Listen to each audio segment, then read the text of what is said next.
സംസ്ഥാനത്ത് മഴയും മഴക്കെടുതിയും ഒക്കെ കനക്കുകയാണ്. ഇതിനിടയിൽ എറണാകുളം, ഇടുക്കി, തൃശൂർ ജില്ലകളിൽ റെഡ് അലേർട്ട് പുറപ്പെടുവിച്ചിരിക്കുന്നു. എറണാകുളത്ത് മഴയും കാറ്റും ഇനിയും ശക്തമാകാൻ സാധ്യതയുള്ളതിനാൽ രാത്രിയിൽ കൂടുതൽ ജാഗ്രത വേണമെന്നുള്ളതാണ് നിർദ്ദേശം. ജില്ലയിൽ മലയോര പ്രദേശങ്ങളിലെ രാത്രികാല യാത്ര പൂർണ്ണമായും നിരോധിച്ചിരിക്കുകയാണ്. ജില്ലാ ഭരണകൂടം അടിയന്തര യോഗം ചേർന്നിരിക്കുന്നു. കൊച്ചി, പറവൂർ, ആലുവ താലൂക്കുകളിൽ താഴ്ന്ന പ്രദേശങ്ങളിൽ വെള്ളം കയറി തുടങ്ങിയിട്ടുണ്ട്. പൂയംകുട്ടി പുഴയിൽ ജലനിരപ്പ് ഉയർന്നിരിക്കുന്നു. മണികണ്ഠൻചാൽ, ചപ്പാത്തും അടുത്തുള്ള ഡിസ്കോപ്പടിയും വെള്ളത്തിൽ മുങ്ങിയിരിക്കുകയാണ്. ആവശ്യമെങ്കിൽ ജില്ലയിൽ കൂടുതൽ ക്യാമ്പുകൾ തുറക്കും. കൊച്ചിയിൽ നിന്ന് അരുൺ ശങ്കർ, ഒപ്പം സ്നേഹമോൾ നൈനാൻ വിവരങ്ങളുമായി ചേരുകയാണ്. ആദ്യം അരുണിലേക്ക്. അരുൺ, അടിയന്തരമായിട്ടുള്ള യോഗം ഉൾപ്പെടെ ചേരുന്നൊരവസ്ഥയിലേക്ക് ജില്ലയിലെ കാലാവസ്ഥ എത്തിച്ചേർന്നിരിക്കുകയാണ്. എവിടെയൊക്കെയാണ് മഴ കനക്കുന്നത്? എന്തൊക്കെ നിർദ്ദേശങ്ങളാണ് അധികൃതർ പുറപ്പെടുവിക്കുന്നത്? എറണാകുളം ജില്ലയിൽ പരക്കെ ഇന്ന് രാവിലെ മുതൽ നല്ല മഴയായിരുന്നു. യെല്ലോ അലർട്ടായിരുന്നു ആദ്യം. ഇപ്പോൾ അത് റെഡ് അലർട്ടായി പ്രഖ്യാപിച്ചിട്ടുണ്ട്. അതായത് അതിതീവ്ര മഴ തന്നെ അടുത്ത 24 മണിക്കൂറിൽ എറണാകുളം ജില്ലയിൽ പെയ്യും എന്നുള്ളതാണ്. നിലവിൽ താഴ്ന്ന പ്രദേശങ്ങളിൽ വെള്ളം കയറി തുടങ്ങി. അതായത് ഈ പുഴകൾ ഉൾപ്പെടെയുള്ളവയിൽ വെള്ളം ഉയർന്നു തുടങ്ങിയിട്ടുണ്ട്. പക്ഷേ ആ വെള്ളം താഴ്ന്ന പ്രദേശങ്ങളെ മുക്കിയിട്ടില്ല.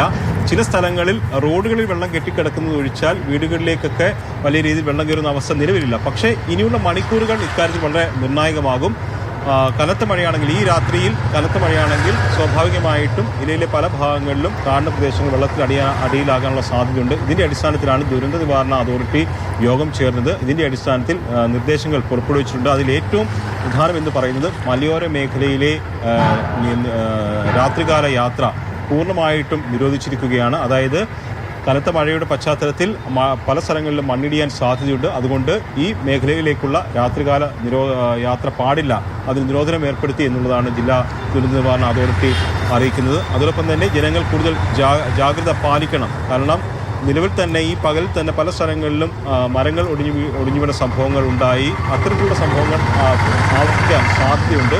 അത് ജനങ്ങളുടെ ജീവന് അപായം ഉണ്ടാക്കാനുള്ള സാധ്യതയുണ്ട്. അതുകൊണ്ടാണ് ജനങ്ങൾ ജാഗ്രത പാലിക്കണമെന്ന് പറയുന്നത്. അതോടൊപ്പം തന്നെ വീടുകളിലേക്ക് മഴ തുടർന്നു കഴിഞ്ഞാൽ വീടുകളിലേക്ക് വെള്ളം കയറാവുന്ന അവസ്ഥയുണ്ട്. ഇപ്പോൾ തീരദേശ മേഖലയിൽ വലിയ രീതിയിലുള്ള പ്രശ്നങ്ങൾ നിലനിൽക്കുന്നുണ്ട്. കടലാക്രമണം ഉണ്ടാകാനുള്ള സാധ്യതയുണ്ട്. അപ്പോൾ അതൊക്കെ ശ്രദ്ധിക്കണം എന്നുള്ളതാണ് ജില്ലാ ദുരന്ത നിവാരണ അതോറിറ്റി അറിയിക്കുന്നത്. ഇതിൻ്റെ അടിസ്ഥാനത്തിൽ സുരക്ഷിത സ്ഥാനങ്ങളിലേക്ക് മാറണം.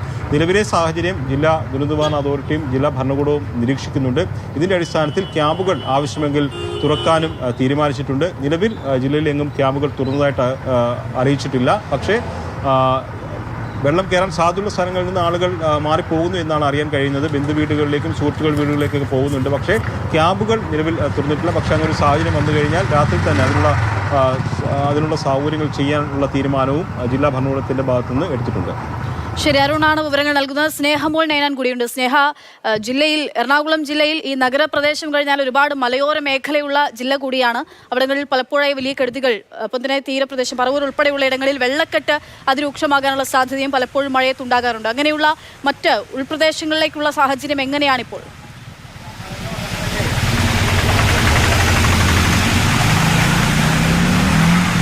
അക്ഷയ, രാവിലെ വരെ ജില്ലയിൽ ഓറഞ്ച് അലർട്ടായിരുന്നു പ്രഖ്യാപിച്ചിരുന്നത്. ഉച്ച കഴിഞ്ഞ് ഇപ്പോൾ ഈ മഴ കൂടി നിൽക്കുന്ന ഒരു സാഹചര്യത്തിൽ റെഡ് അലർട്ടാണ് പ്രഖ്യാപിച്ചിരിക്കുന്നത്. ഇപ്പോൾ ഈ ഏരൂരാണ് നമ്മളുള്ളത്. താഴ്ന്ന പ്രദേശങ്ങളിലൊന്നാണ് ഈ ഏരൂർ എന്ന് പറയുന്നത്. നമ്മളിപ്പോൾ വന്നപ്പോൾ ഇത് റോഡാണ്, പക്ഷെ വന്നപ്പോൾ റോഡാണോ തോടാണോ എന്ന് മനസ്സിലാകാത്ത വിധമായിരുന്നു ഈ വെള്ളക്കെട്ട് രൂപപ്പെട്ടത്. ഈ പ്രദേശവാസികൾ പറയുന്നതനുസരിച്ച് കുറച്ച് വർഷങ്ങളായി ഇവിടെ ഇത്തരത്തിൽ വെള്ളം കയറാൻ തുടങ്ങി. പക്ഷേ അതിനു മുൻപ് യാതൊരു പ്രശ്നമില്ലാതിരുന്ന ഒരു പ്രദേശമായിരുന്നു ഇതെന്നാണ് പറയുന്നത്. നിരവധി വീടുകളുണ്ട്, അതുപോലെ തന്നെ കടകളും ഇവിടെ പ്രവർത്തിക്കുന്നുണ്ട്. ഇവിടുത്തെ ഈ കടയൊക്കെ നടത്തുന്ന ആളുകളുടെ പ്രതികരണം അനുസരിച്ച് ഇവിടെ നിന്ന് ജോലി ചെയ്യാൻ പറ്റുന്നില്ല. കാരണം ഇത്തരത്തിൽ വെള്ളക്കെട്ട് രൂപപ്പെട്ട് അതോടൊപ്പം തന്നെ ഈ വാഹനങ്ങൾ ഇതിലേക്കൂടെ കടന്നു പോകുമ്പോൾ ഈ വെള്ളം തെറിക്കുന്ന ഒരു അവസ്ഥയാണ് ഉണ്ടാകുന്നത്. അതുകൊണ്ട് തന്നെ സ്വസ്ഥമായി ഇവിടുന്ന് ജോലി ചെയ്യാൻ സാധിക്കുന്നില്ലെന്നതാണ്. ഒപ്പം തന്നെ ഇത്തരത്തിൽ വെള്ളക്കെട്ട് രൂപപ്പെട്ട് കഴിയുമ്പോൾ റോഡുകളിൽ കുഴികളുണ്ട്.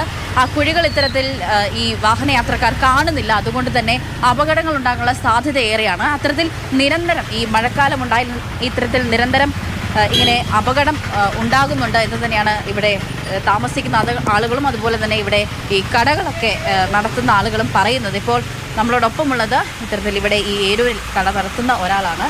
ഇവിടെ അപകടങ്ങളൊക്കെ നിരവധി ഉണ്ടാകാറുണ്ട്. എന്നുവെച്ചാൽ ഞാൻ തന്നെ അവിടെ കടയുടെ വാതിക്കൽ ചീട്ടി വീഴണമെന്ന് വഴുക്കലായിട്ട്.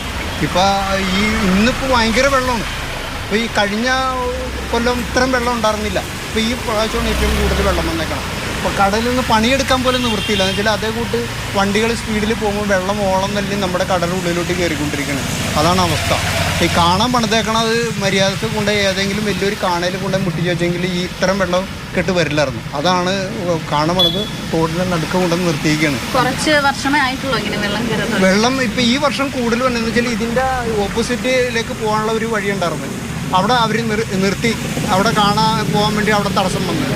അപ്പോൾ ആ വെള്ളം കൂടി ഇങ്ങോട്ട് വരികയാണ്. അത് കുറച്ച് വീടുകളുടെ സ്ഥലത്തേക്കാണ് ആ വെള്ളം ഒഴിച്ചു തന്നത്. അപ്പോൾ അവർക്ക് ഭയങ്കര ബുദ്ധിമുട്ടായിരുന്നു. അപ്പോൾ ഈ പ്രാവശ്യം അവിടെ കുറച്ച് ടൈലൊക്കെ ഇട്ട് കഴിഞ്ഞപ്പോൾ അവിടെ പൊങ്ങി കാരണം ആ വെള്ളം അങ്ങോട്ട് പോകാതെ ഇപ്പോൾ ഈ റോട്ടിൽ കൂടി തന്നെ ഒഴുകണേ. കുഴിയൊക്കെ ഉള്ള കുഴിയുണ്ട് ഇവിടെ. അങ്ങോട്ട് കഴിഞ്ഞാൽ ഭയങ്കര കുഴിയാണ്. നോക്കി ടൂ വീലറുകാരും സൈക്കിളുകാരൊക്കെ പോയില്ലെങ്കിൽ കുഴിയാണ്. ആ കുഴിയിൽ വന്ന് വീഴും. നമ്മൾ നടക്കാൻ തന്നെ നിവൃത്തിയില്ലാത്തത്. ഏറ്റവും കൂടുതൽ ബുദ്ധിമുട്ട് നടന്ന് പോണ ആൾക്കാർക്കാണ്. സൈക്കിളിനും കാറിനൊക്കെ പോണ ആൾക്കാർക്ക് ഒരു കുഴപ്പമില്ല. അവർക്ക് പയ്യനെങ്കിലും പോകാം. നടന്നു പോകണമെങ്കിൽ ഇവിടെ കൂടെ നടന്ന് പോയാൽ അതിൻ്റെ ബുദ്ധിമുട്ട് എന്താണെന്നുള്ള ആൾക്കാർക്ക് അറിയാൻ പറ്റുള്ളൂ. എനിക്ക് കൈയൊക്കെ പൊട്ടിയതായിരുന്നു. ഇപ്പോൾ 2 ആഴ്ചയായി. ഇപ്പോൾ കൈ പൊട്ടി ഞാനിങ്ങനെ കടന്ന് പുറത്തേക്ക് ഇറങ്ങിയതാണ്. അവിടെ സ്ലിപ്പായി ഞാനവിടെ വീണ് കൈ പൊട്ടിയതായിരുന്നു. ഇപ്പം എങ്ങനെയാണ് ഇത്? ഈ അവസ്ഥ ഇതല്ലേ, നമുക്ക് പണിയെടുക്കാതെ പണിയെടുക്കാൻ ഭയങ്കര ബുദ്ധിമുട്ടാണ്. ശരി, എന്തായാലും അവിടെയുള്ള ആളുകളുടെ പ്രതികരണം ഉൾപ്പെടെയാണ് സ്നേഹ ശേഖരിക്കുന്നത്. അതായത് അവർ പറയുന്നത് അവിടെ വെള്ളക്കെട്ട് ഇത്തവണയാണ് ഇങ്ങനെ രൂക്ഷമായതിന്റെ കാരണം ഉൾപ്പെടെ വിശദീകരിക്കുകയാണ്. എരൂരിൽ നിന്നുള്ള വിവരങ്ങളും ദൃശ്യങ്ങളുമാണ് സ്നേഹമോൾ നൈനാൻ നൽകുന്നത്.